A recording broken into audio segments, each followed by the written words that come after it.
Hello guys, welcome back to my YouTube channel. Guys आप देख रहे हैं जेसलर इंडिया। और गाइज आज हम जेसलर इंडिया पे जमा एंड अग्रिम के प्रकार यानी कि एक विस्तृत अवलोकन जानेंगे जो कि महत्वपूर्ण है और आने वाले आगामी परीक्षाओं के लिए ये विशेष मोस्ट इम्पोर्टेंट टॉपिक्स रहने वाला है। तो गाइज चलते हैं इस टॉपिक्स की ओर। और यदि गाइज अपनी हुआ है तो गाइज प्लीज़ इस चैनल को सब्सक्राइब, लाइक एंड शेयर करना ना भूलें। गाइज चलते हैं मोस्ट स्पेशल टॉपिक्स की ओर। तो गाइस आज हम बात करते हैं जमा और अग्रिम के प्रकार, यानी गाइस इसकी एक विस्तृत अवलोकन समझेंगे जो कि इस प्रकार है। गाइस बैंकिंग और वित्त की दुनिया में यानी जमा और अग्रिम दो मूलभूत अवधारणाएं हैं। ये प्रस्तुत आपको इनके विभिन्न प्रकारों और कार्यप्रणाली और अर्थव्यवस्था की भूमिका में परिचित कराएंगे। तो गाइस चलते हैं देर न करते इस टॉपिक की ओर। तो जिसमें हम बात करेंगे सबसे पहले जमा और अग्रिम क्या है। सबसे पहले जान लेते हैं जमा क्या होता है। तो गाइस बैंकों में धनराशि रखना जिस पर ब्याज मिलता है और ये सुरक्षित रखती है, जमा कहलाता है। अग्रिम वह होता है जो बैंकों द्वारा ग्राहकों को दिया जाता है, यानी कि उधार जिस पर ब्याज लिया जाता है अग्रिम कहलाता है। आगे समझते हैं गाइस जमा के प्रकार, यानी कि बचत और चालू खाता। यानी जमा के क्या क्या प्रकार होता है, बचत खाता और जमा खाता, चालू खाता। जिसमें बचत खाता यह है व्यक्तिगत बचत के लिए ब्याज अर्जित करता है और निकासी सीमित हो सकती है।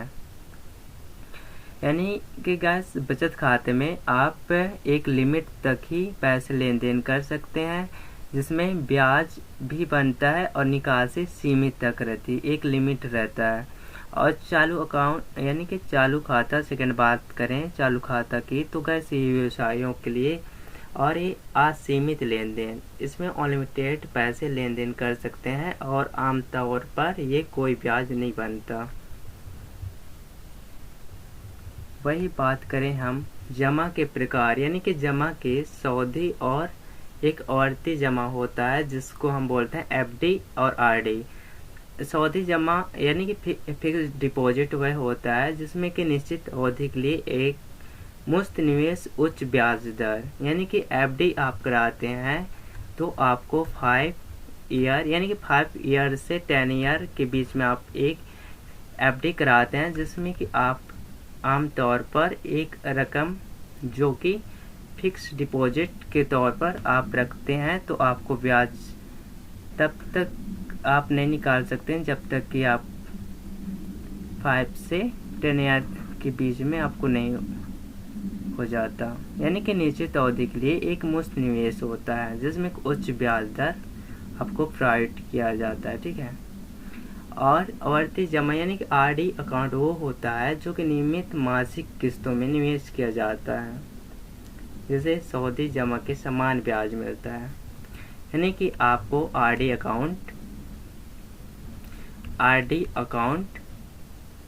हर महीने के तौर पर आप 5 ईयर के लिए मान लो 1000 रुपये रखा और आपको हर महीना 5 साल के लिए आप किस्त के रूप में जमा करेंगे, जो कि आपका ब्याज फिर 5 ईयर के बाद मिल जाएगा। ये होता है आरडी अकाउंट और एफडी अकाउंट। एफडी अकाउंट में जितना रकम ज़्यादा करेंगे और जितना ईयर के लिए रखेंगे उतना ही ब्याज मिलने की संभावना सबसे ज़्यादा होता है। दोनों डिफरेंस ये होता है, आरडी अकाउंट में हर महीना किस्त वाई किस्त जमा करेंगे, कितने ईयर के लिए, 5 या 10 ईयर के लिए आप जितने ईयर के लिए करेंगे वो होता है आरडी अकाउंट होता है। और गाइस वही हम बात करें अग्रिम के प्रकार, जो कि सुरक्षित ऋण क्या समझते हैं, जिसमें सुरक्षित ऋण ऐसे अग्रिम होते हैं जिनके लिए ऋण चुकाने के लिए संपर्क यानी कि कोलेक्ट्रेक्स की आवश्यकता होती है। ये क्या होता है गाइस, सबसे पहले बात करते हैं ऋण, जिसमें आपको गृह ऋण की आवश्यकता होता है, यानी कि घर खरीदने या बनाने के लिए आपको संपत्ति गिरवी रखी जाती है, जिस तौर पर हो गया पट्टा हो गया और भी डॉक्यूमेंट आपसे लिया जाता है जिसके थ्रू आपको गृह ऋण मिलता है। ठीक है, वही बात करें वाहन ऋण।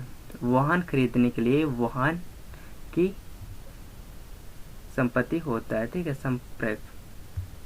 और एक होता है स्वर्ण ऋण, जिसमें कि आपको स्वयं के लिए एक आभूषण यानी सोने के आभूषण के लिए गिरवी रखकर लिया जाता है, जिसे हम स्वर्ण ऋण बोलते हैं। ठीक है, स्वर्ण। गाइस वही बात करें अग्रिम ऋण की प्रकार, जो कि असुरक्षित ऋण होता है। यानी कि असुरक्षित ऋण वह अग्रिम होते हैं जिनके लिए किसी समर्पित यानी कि समर्पित की आवश्यकता नहीं होती। ठीक है, यानी कि व्यक्तिगत इसमें हम समझे तो एक आता है व्यक्तिगत ऋण, और एक तो होता है क्रेडिट कार्ड, और एक शिक्षा ऋण जो अग्रिम के प्रकार होता है। और हम पहले जाने थे कि सुरक्षित ऋण, जिस सुरक्षित ऋण में हो गया गृह ऋण हो गया, वाहन ऋण और स्वर्ण ऋण। और अग्रिम असुरक्षित ऋण में आता है व्यक्तिगत का ऋण हो गया, क्रेडिट कार्ड हो गया और शिक्षा ऋण। यानी कि व्यक्तिगत ऋण वह होता है जो किसी भी व्यक्तिगत आवश्यकता के लिए कोई संपर्क नहीं होता। ठीक है, स्वयं के लिए होता है। और क्रेडिट कार्ड वह होता है जो तत्काल खरीदने के लिए छोटी राशि का ऋण लिया जाता है, जिस पर ब्याज दर अधिक होता है। और शिक्षक की हम बात करें तो उस शिक्षक के लिए वह भविष्य की कमाई पर आधारित होती है जो कि शिक्षा ऋण लिया जाता है। जिसमें हम बात करते हैं जमा और अग्रिम के बीच अंतर क्या होता है। जिसमें प्रकृति की बात करें तो धन का संग्रह कौन होता है, जमा राशि, और अग्रिम में होता है धन का वितरण। वही बात करें ब्याज तो गैस बैंक ग्राहकों को देता है, और अग्रिम में बैंक ग्राहकों से लेता है, इसको बोलते हैं अग्रिम।